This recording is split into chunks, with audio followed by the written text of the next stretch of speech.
गुस्से से तमतमाती हुई कनिका कमरे के अंदर आती है और अपनी सास के हाथ से रिमोट छीन लेती है।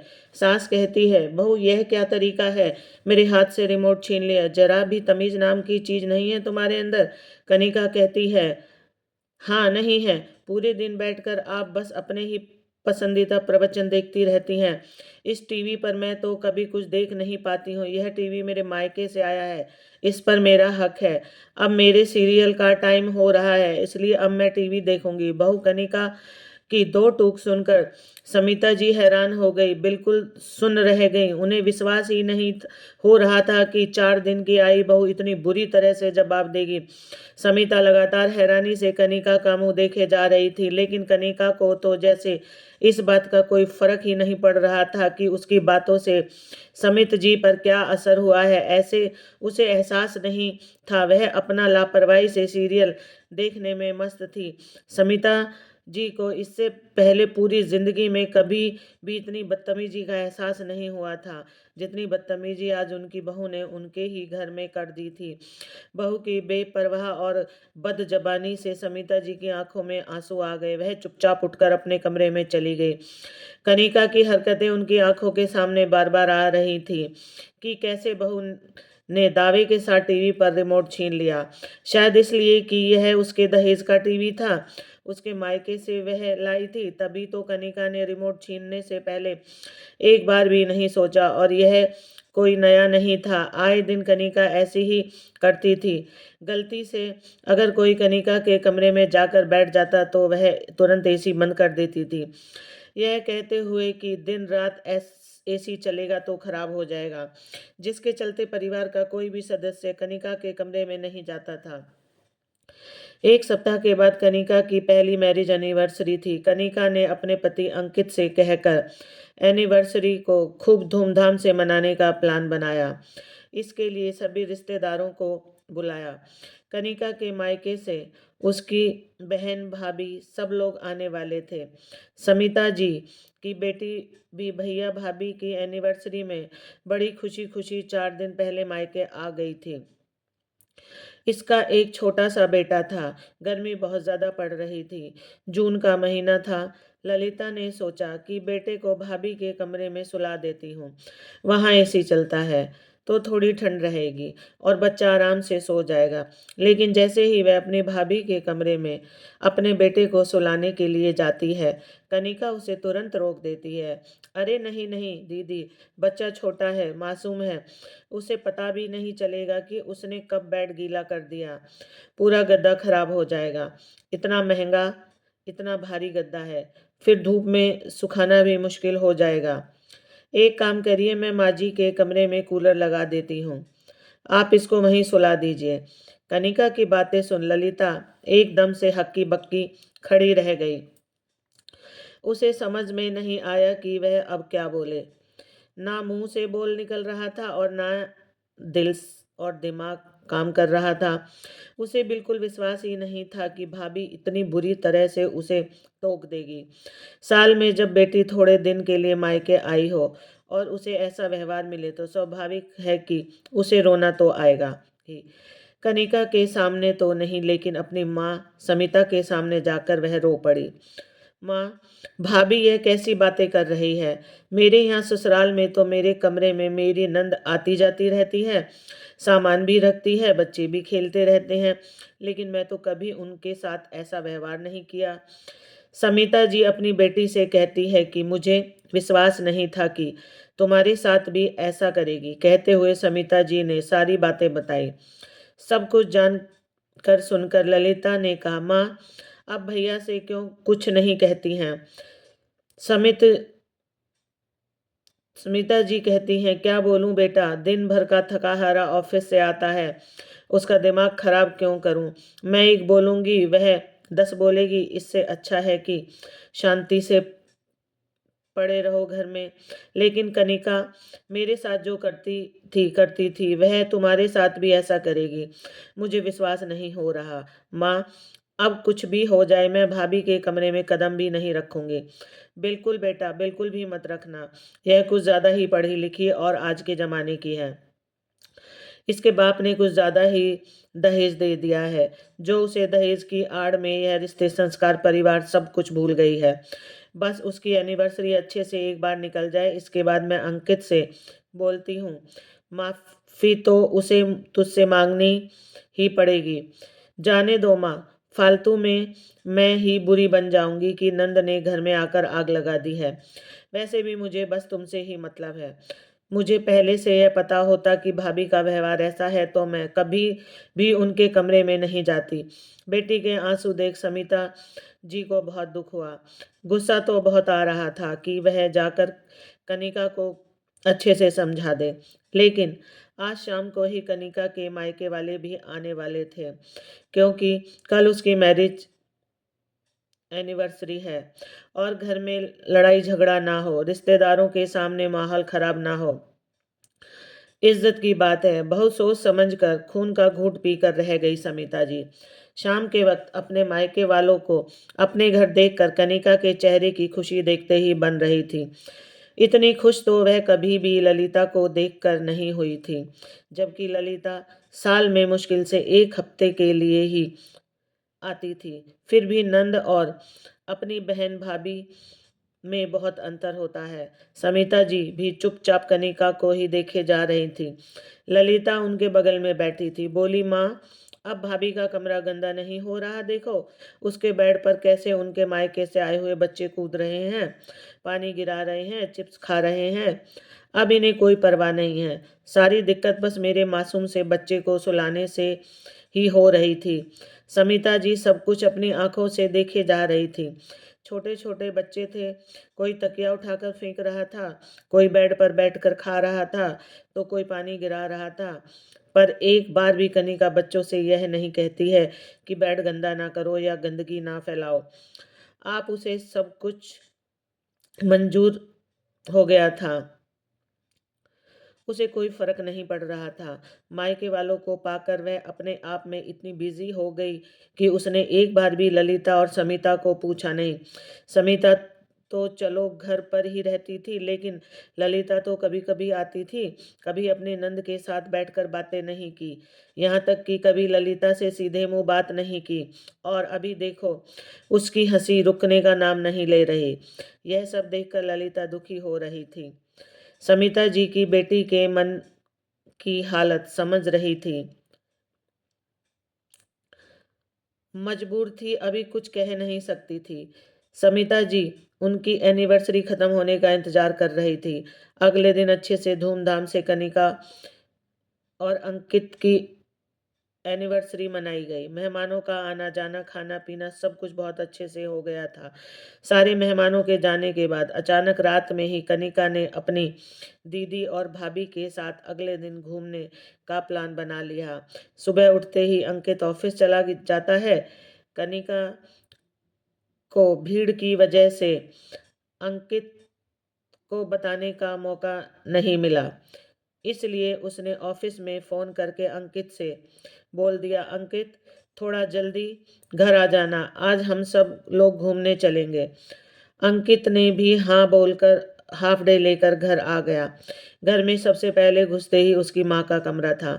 अंकित ने जैसे ही अपने माँ के कमरे में अपनी माँ और बहन को देखा तो दोनों के चेहरे पर उदासी थी। क्या हुआ है? अंकित ने पूछा और कहता है कि आप दोनों तैयार क्यों नहीं हुए हैं? तो उसकी माँ कहती है, तैयार किस लिए होना है बेटा? अंकित उन्हें कहता है कि माँ, हम सबको बाहर घूमने जाना है, तो आप तैयार क्यों नहीं हुए? समिता जी कहती हैं, इस बात की उन्हें कोई जानकारी नहीं है और इस हम में मैं और तुम्हारी बहन नहीं आते हैं, सिर्फ तुम्हारी पत्नी के मायके वाले ही आते हैं। यह सुनकर अंकित कहता है, नहीं माँ, ऐसी कोई बात नहीं, कनिका ने आपको बोला होगा, आप भूल गए होंगे। समिता जी कहती हैं, नहीं बेटा, घर में ऐसा बहुत कुछ हो रहा है जो तुम्हें पता नहीं है। मैं तो चलो इस घर की ही हूँ, लेकिन तुम्हारी बहन, वह भी तो तुम्हारे लोगों की खुशियों में शामिल होने के लिए ही अपने मायके आई है ना। लेकिन कनिका ने एक बार भी अपने नंद को नहीं पूछा है। पहली बार मेरी बच्ची मायके में आई है। कोई ऐसा दिन नहीं जाता अंकित जो तुम्हारी बहन की आंखों से आंसू ना आते हों। कनिका के व्यवहार से दुखी है, कहते हुए समिता जी ने सारी बातें अंकित को बता दी और बोली, जाओ बेटा, तुम्हारे ससुराल वाले और तुम्हारी पत्नी तैयार होकर तुम्हारा इंतजार कर रहे हैं। अगर यहाँ पर देख लेंगे तो तुम्हें उल्टा बातें सुननी पड़ेंगी और साथ में 5 बातें हमें भी सुनने को मिलेंगी। नहीं माँ, ऐसे कैसे हो सकता है? मेरी माँ और बहन ऐसे कैसे रह सकते हैं? अगर उसे मेरी माँ और बहन की खुशियों का ख्याल नहीं है, तो मैं क्यों उसकी बहन और भाभी की खुशियों का ख्याल रखूं? जैसे वह मेरे परिवार वालों के साथ करेगी, ऐसा ही तो मैं उसके परिवार वालों के साथ करूंगा, तभी उसे समझ में आएगा। अंकित अपनी बहन कनिका को कहता है कि कनिका, तुम मुझे एक बार बता भी तो सकती थी कि तुम्हारी भाभी तुम्हारे साथ कैसा व्यवहार कर रही है। आखिर मैं तुम्हारा भाई हूँ। तुमने मेरे साथ पराये जैसा व्यवहार किया, एक बार बताती तो सही। क्या बताऊं भैया, फालतू में आप जाकर भाभी को बोलोगे और आप दोनों में लड़ाई होती। तो होने दे, एक बार उसे समझाना भी तो जरूरी है। और ऐसा कौन सा सामान वह लेकर आई है, आ गई है मायके से? ऐसा कौन सा दहेज लेकर आई है जो दुनिया में कोई लेकर नहीं आता? जितना वह लेकर आई है उतना तो मैंने तुम्हें भी दिया है ना। और उतनी ही जरूरत की चीजें सारे माँ बाप अपने बच्चों को देते हैं। इसमें घमंड वाली कौन सी बात है? पता है माँ, मैं पहले आपका बेटा हूँ, फिर उसका पति हूँ। अगर वह अपने मायके से लाए सामान पर इतना घमंड कर सकती है तो मैं आपका बेटा इतना बड़ा हूँ, इतना सक्षम हूँ, क्या तुम उस पर नाज नहीं कर सकती हो? उस पर घमंड नहीं कर सकती हो? कनिका को अगर समय रहते सबक नहीं सिखाया जाएगा तो आने वाले समय में घर में बहुत कलेश हो जाएगा।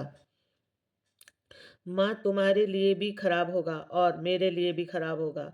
इसलिए अब सब कुछ तुम्हारे ऊपर है। मैं तुम्हारे साथ हूँ और यहीं बैठता हूँ। अब तुम्हें जो करना है करो, कैसे करना है वह तुम समझ लेना। कहते हुए अंकित वहीं बैठ गया। करीब 15 मिनट के बाद फिर से कनिका का फोन आता है। कनिका गुस्से में बोलने लगती है, अंकित, कहाँ रह गए तुम? क्या तुम मेरी नाक कटवा कर मानोगे? आधे घंटे से ऊपर हो गया है, सब तैयार होकर बैठे हैं, बार बार पूछे जा रहे हैं, अंकित जी कहाँ हैं? अंकित कहता है कि मैं तो कब से आया हुआ हूँ, मैं माँ के पास बैठा हूँ। माँ के पास? इतना सुनते ही कनिका ने फोन काटा और गुस्से में तमतमाती हुई अपनी सास के कमरे में आ गई।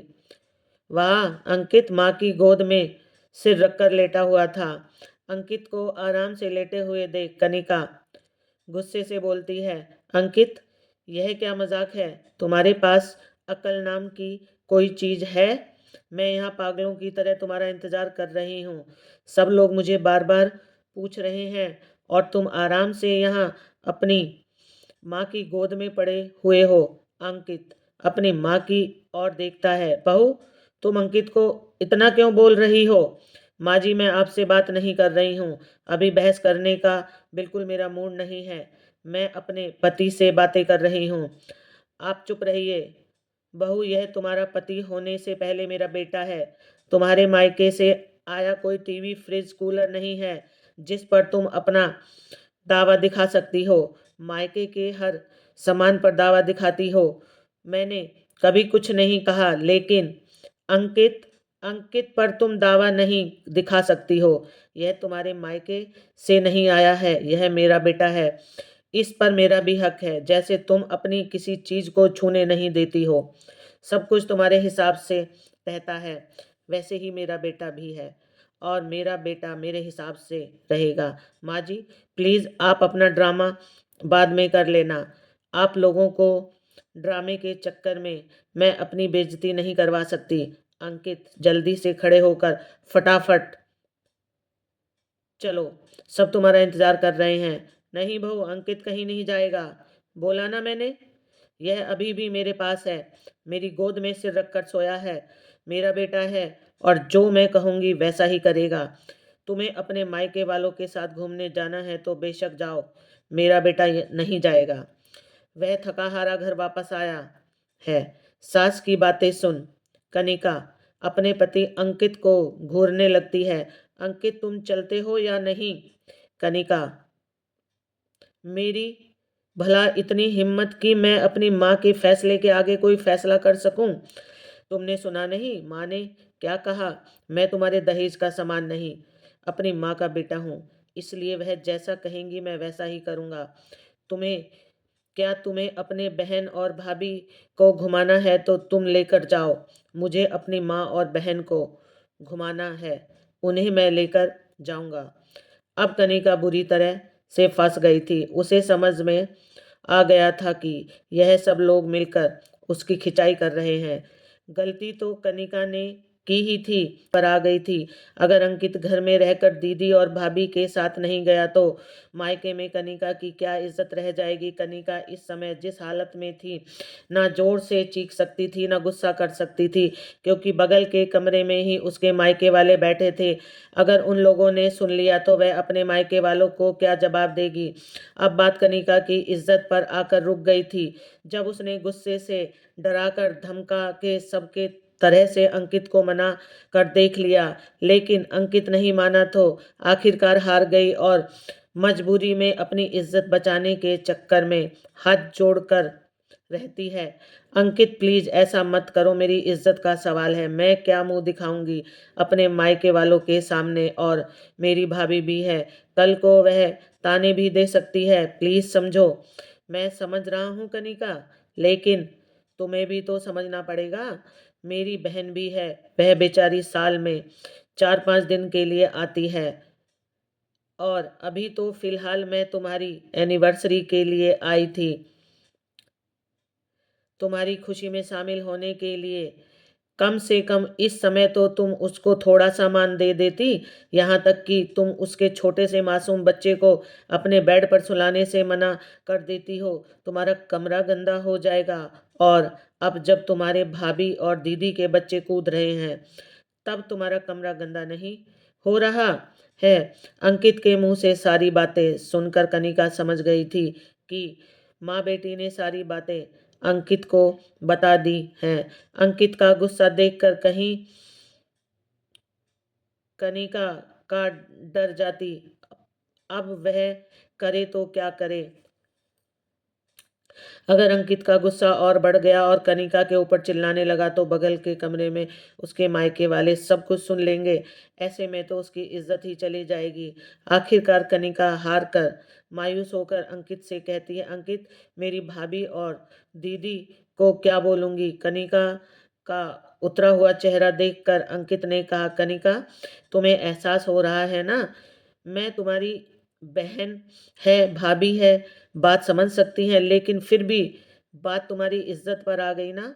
वैसे ही तो मेरी बहन है, उसकी भी शादी हो गई है। अगर उसे मायके में ही ऐसा व्यवहार मिलेगा तो मेरी क्या इज्जत रह जाएगी। मैं तुम्हारी इज्जत बढ़ाने के लिए तुम्हारे मायके वालों के हिसाब से चल सकता हूँ, तो तुम मेरी इज्जत बढ़ाने के लिए मेरी बहन के हिसाब से नहीं चल सकती थी? अंकित के इतना खुलकर बोलने के बाद तो जाकर कनिका को बात समझ आई। बात समझ में आई या मजबूरी कहें, जो भी कहें, वह तुरंत ही अपनी सास और अपनी नंद से माफी मांगते हुए उन्हें भी अपने साथ चलने के लिए बोलती है, और खुद अपने नंद के बेटे को लेकर अपने कमरे में चली जाती है और उसे तैयार करने लगती है, ताकि उसकी नंद जल्दी से तैयार हो सके। कनिका के जाने के बाद अंकित ने कहा, माँ इसलिए बोला था कि बात ज़्यादा आगे बढ़ने से पहले उसको रोक लेना सही होता है। अगर तुम यह बात मुझे पहले बता देती तो शायद आज ललिता को इतना रोना नहीं पड़ता। लेकिन कोई बात नहीं, देर आए दुरुस्त आए। अब मुझे नहीं लगता कि कभी भी कनिका ललिता के साथ ऐसा व्यवहार करेगी। अंकित की बात सुनकर शमिता जी को अपने बेटे के ऊपर गर्व हो रहा था। साथ ही साथ ललिता को भी अपने मायके में अपनेपन का एहसास हो रहा था। उसके चेहरे पर मुस्कुराहट थी और दिल में सुकून था कि अभी भी उसका भाई उसका अपना भाई है। वह उसके सुख दुख का ख्याल रखेगा, और उसका मायका अपना है, पराया नहीं। छोटी सी समझदारी से अपने पूरे परिवार को मैं बांध के रखा अंकित ने। तो दोस्तों, यह थी आज की कहानी। परिवार में अगर खुलकर बात नहीं होती है, तभी तो बात लड़ाई और बंटवारे तक पहुंच जाती है। अगर सब एक दूसरे के सामने खुलकर बोल सकें, सबको समझने की कोशिश करें, तो शायद बहुत सारे रिश्ते और परिवार एक साथ खुशी खुशी रह पाएंगे। आपकी क्या राय है, मुझे कमेंट सेक्शन में लिखकर ज़रूर बताएं। मिलती रहूंगी आपके साथ ऐसी कहानियाँ लेकर। कहानी आपको पसंद आए तो चैनल को शेयर करें, प्लीज़ सब्सक्राइब करें।